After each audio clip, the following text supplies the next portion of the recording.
Trojan Philly, what's up, man? USCJ, and we here. It's the top of the morning. It's the morning, man. I hope everybody's getting ready to get up, get out, make some things happen this morning. Listen, is everybody still riding high on this big victory, on the performance, on the gelling together of the team? Is everybody riding high on this, man? The big score, the big points, the potential that USC has, man. Listen, it's go time. It's on and popping. It's on and cracking. Listen, this weekend, let me say this.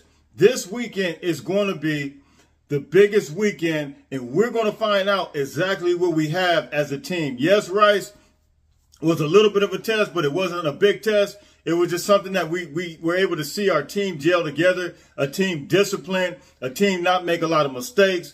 And as a result, they went out and performed, had good play on the defensive side, good play on the offensive side. But this weekend, I told somebody yesterday, I said, this weekend is going to tell us whether or not the USC can make it all the way to the playoff. This weekend alone, because Stanford has a quarterback in Taylor McKee. They have that Emmitt Smith's son went out there and just, you know, he's very shifty as a running back, very elusive, and he's a good running back.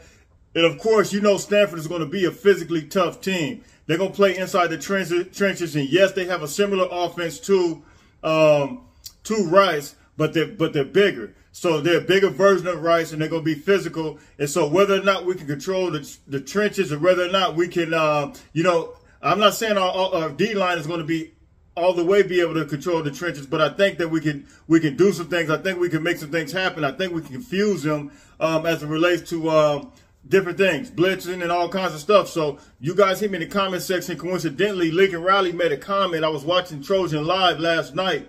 He made a comment which said that he said, this is his exact comment. He said last night, he says a good player loves playing at home, but great players love playing away, which means that when you're away, you're more locked in, you're more focused. And then not only that, when you got a hostile environment, you're able to attack it the same way you attack it at home. You're able to lock in. You have the ability. Great players have the ability to lock in spite of, you know, hostile environments, because it's going to be an environment that's not like at home. It's going to be, but I will say this, it's not going to be hot as it was last weekend either. Last weekend was on fire. And to see our players not cramp up, and I think John Walker alluded to that yesterday in my interview. If you guys haven't seen the interview with John Walker, yesterday we did a live. We kind of broke down some games. The game from last Saturday, and he was able to give his insight. He was on the sideline,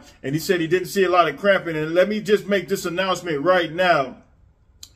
John, we got such good feedback. John Walker will be coming after every single game and break down. We'll do a live after every game. We'll take some questions. So you guys get in that super chat. You guys get in there, and we're going to break down the game, and we're going to answer questions every single week on live. Now, we haven't decided. We'll discuss that. We'll lock it down by Friday if it's going to be immediately after the game or it's going to be just one day after the game. Sometimes you miss things a day when you do it immediately after the game. I may continue just to come right after the game and just give you a quick my quick response like I did last Saturday, or he may or we may just end up doing it on Saturday as a whole. So you guys hit me in the comment section. You guys tell me what you think about that. John Walker will be coming. We will be doing instant analysis live after each game every week.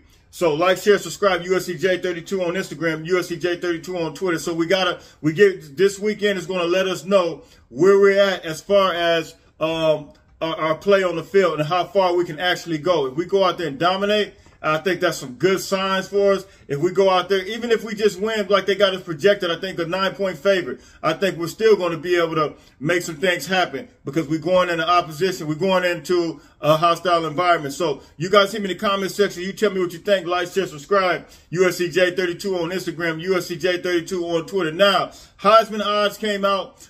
Caleb Williams, it appears. You got one from 24/7 Sports, and then you got one from Fox Sports. Let me just read this real quick from 24/7 Sports. It appears that Caleb Williams and CJ Stroud are getting real close to, getting pretty close to Bryce Young. But I'm just going to read a couple of them. The top five, rather. They got Stetson Bennett, Georgia. They got him plus 2,000. Of course, he won against Oregon. Then you got Anthony Richardson from Florida, 1,800 plus 1,800. Of course, he won against Utah. And then you got Caleb Williams plus 600. He won against Rice. CJ Stroud plus 400. And then you got Bryce Young, Alabama plus 300. So Caleb Williams is only three back, but it looks like this thing is tightening up. Now, Fox Sports put out this is 24/7 Sports. Fox Sports put out another list, and they got what they consider the top four. And so they have it here, and they actually got their numbers here. So you'll see exactly where Caleb fell. CJ Stroud, they got him. He's in there. Bryce Young, Will Anderson, and Caleb Williams. Now, CJ Stroud threw for 223 yards, passing yards, 2 touchdowns. Bryce Young threw for 195 yards, 6 touchdowns. Will Anderson, which is a linebacker, they got him in contention as well. 6 total tackles, 1 tackle for loss. Then you got Caleb Williams, who's on there. 249 passing yards, 2 touchdowns. He was very efficient. I mean, he went 19 for 22. I mean, very efficient. Caleb Williams made some sound, clear decisions. And as you can see, as it relates to yards, Caleb Williams is leading Bryce Young and CJ Stroud. So I think that's a good sign. And one thing I can say about Caleb Williams that I've noticed about him, he doesn't make any just crazy decisions. He's always kind of like thinking in the middle of the play. And he slides early. Now, one time I did see where Caleb Williams kind of did a little spin or whatever and try to make a little extra yards. We do not want that. We do not want Caleb Williams hurt. We've already seen Raleek Brown look like he might have tweaked his ankle or something like that. But it's nothing major because there's no major reports that are coming out as it relates to that. But we do not want Caleb Williams doing all that running like that. He is too valuable. His decision making is too sound. We need him in the whole game. We need him the whole season. And let's say this, big up to Miller Moss. Miller Moss came in, I think he went 6 for 8 or 7 for 8 for like 80 or 75 yards, if I'm not mistaken. I can't remember exactly what it was. But Miller Moss, man, he really came in and showed that he's a heck of a player. He threw a bomb. He did the same thing in the spring. He threw a bomb to Kyle Ford and coincidentally did the same thing here. So those are a couple of items I got for you guys, man. The Heisman favorites. You guys tell me what you think.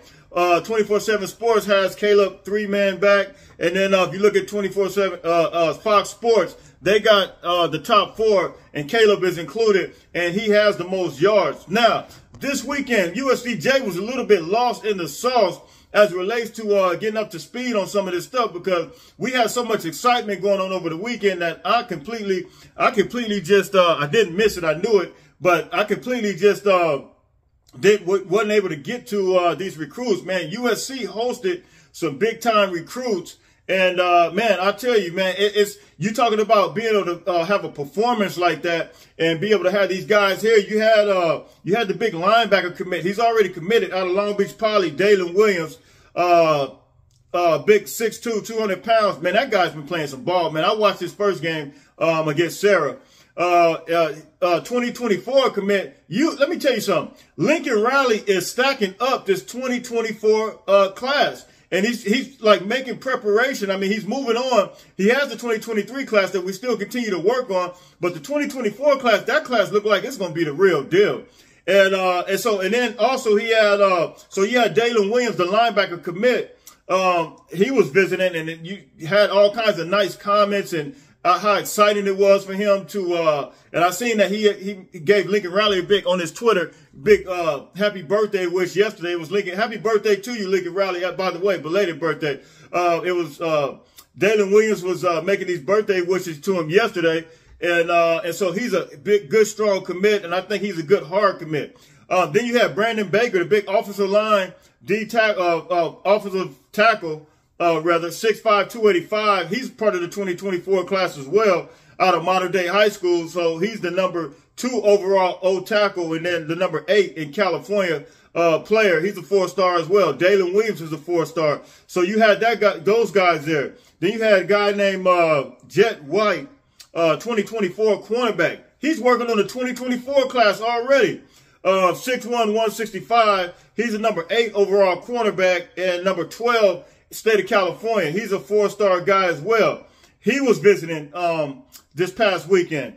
Then you had Noah McKell, 6'3", 205 linebacker. He's part of the 2024-25 class. So you got 2 guys out of the 2025 class that are visiting. Lincoln has started early, and to be able to get a win like that, make an impact on these guys, man, make an impression on these guys, man, that's a everlasting memory.